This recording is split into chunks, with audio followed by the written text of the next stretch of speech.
I want to make some compost. That's what I want to do, and give you some tips along the way. Now, I make them in 3 big bins.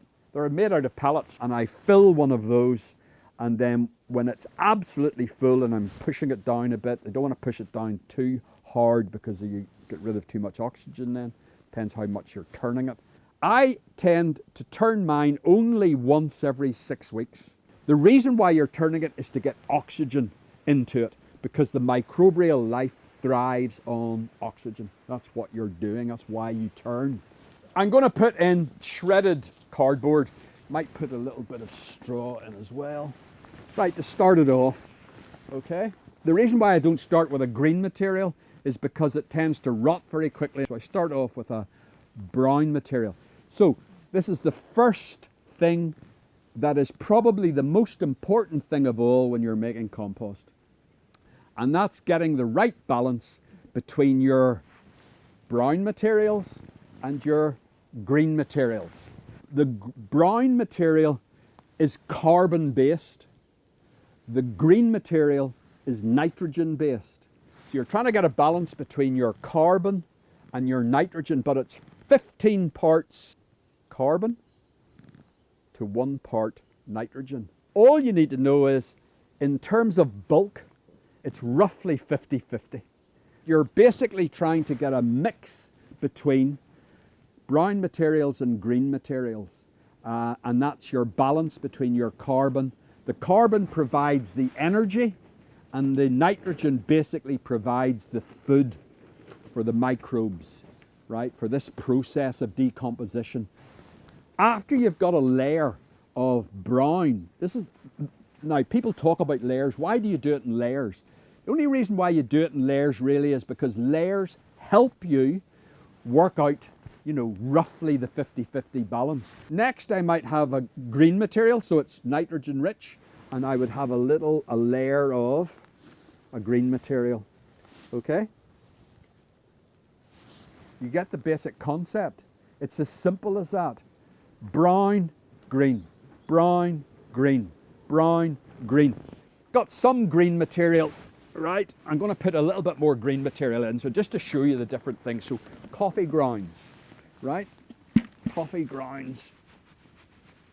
Get a little bit of those. So this is still green material, right? And when I have a full bucket of these, I can do the entire surface of my compost bin becomes coffee, okay? And then I also get egg boxes.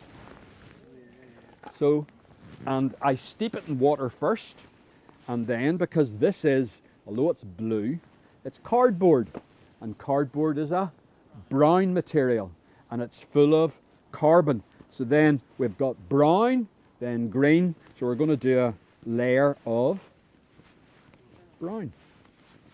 The smaller you make things, the quicker they will decompose. So I'll do this now. The reason why I brought this down, right? Anybody that has an allotment will know that that is a brassica stem. Will I put that in? No. Why? It's just too big. But you will notice that I have chopped off all the roots. I put all the roots go into the compost, and all the green material, and any of the small stalks. So I'll give you an example. I brought this. This is a raspberry, an autumn raspberry. So an autumn raspberries are cut down to the ground, as you know, every year. So I will stand by the compost bin. That's about the limit to what I'll put in. But I will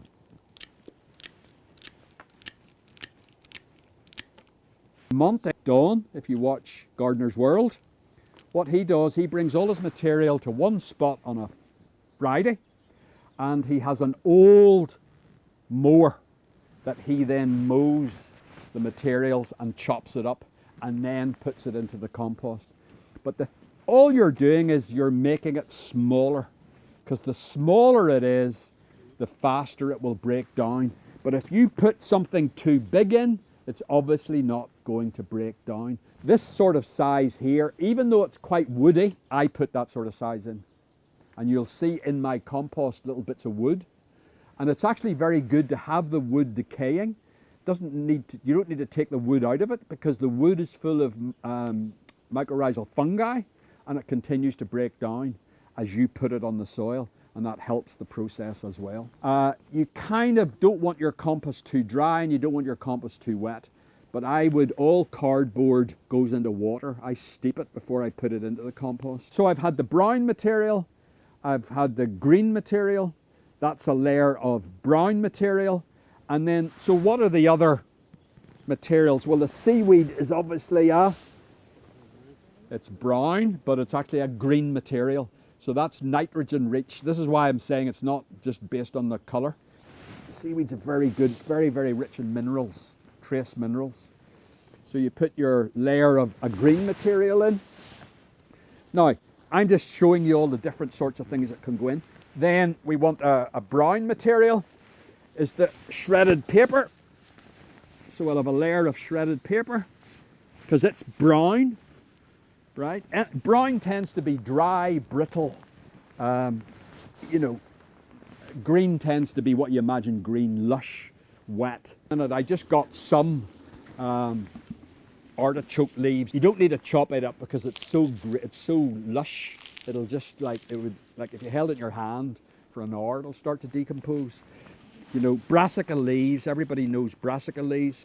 Every toilet roll container for the last, you know, they all go and I rip them up. You need to get your compost to 55 degrees centigrade if you want to kill weed seeds and if you want to kill pathogens that you don't want. At this time of the year, my compost goes nowhere near 55 degrees centigrade, but during the summer when it's powered by grass cuttings, it goes way over 55 degrees. So at certain times of the year, my compost will kill anything that's in it. Comfrey has the largest biomass of any plant for a composter, and it's rich in nutrients. So any organic gardener, any gardener should have a patch of comfrey. And you can cut it 6 times a year. And you can, so if this is comfrey, I take my comfrey and I deliberately have it's arum lily, but we're pretending it's comfrey, right? So here's the comfrey. Comfrey why it's such a good material is because it's called an activator or an accelerant. And the reason why it increases the microbial activity. So if you have a compost bin material and you want to speed it up, you want to keep it going, put comfrey in. You know, I love attacking a tea bag, right? Here's a tea bag. Now you don't want to put a tea bag into your compost like that because it's cold, it's solid. What do you want to do? That you want to chop it up, right? You want everything small. So I chop everything up. I bring our compost bin up here every single day because it's full. Vegetable peelings, cardboard, you know, anything that's recyclable in our house gets the chop. And I bring it up and then it goes into the compost. Oh yeah, well, sorry, the vegetable scraps, you'll see what I've eaten over the last couple of days. So that's a green material. I've been eating leeks. I've been eating onions. I've been eating scallions. I've been eating cauliflower, right? So green material. Now, another brilliant activator after comfrey, nettles is the next best thing to put in your compost bin. Nettles. Nettles are incredible, but you do not want to put the root in. I don't put those roots in because if it doesn't die and you spread your compost, you're spreading the nettles. Now, what you don't want to put in is cooked food. Why do you not want to put cooked food in? It will decompose. Rats. If you put cooked food of any kind into they can smell it. I actually went to the trouble of buying a bale of organic straw. Lots of green material there, so I'll put some more brown material on. These are the weeds, right? Creeping buttercup. No! Bindweed, definitely no. Couchgrass, no. Some plants are incredibly full of whatever substance like lichen or whatever they're made out of. They take a long time to decay. If I put that into my bin and bring it out a year later, it'll still look like that. So I don't put it in. A dandelion. And these are small, the dandelions that grow around here, the taproot, and the taproot again will regrow if it's not killed in your composting. You do not want to put red shank in your compost either. I did this just to show you what not to. Mare's tail, equisetum, no. I bring cardboard boxes like this up to the compost area, leave them there in the rain. You know, they get wet and then they're very easy to rip up. What you just need to be aware of is that sellotape does not break down.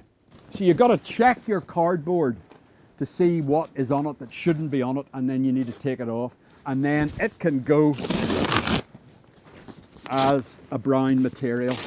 So here we have a compost bin, and that will break down over a period of 13 months, 12 months, it'll turn into that.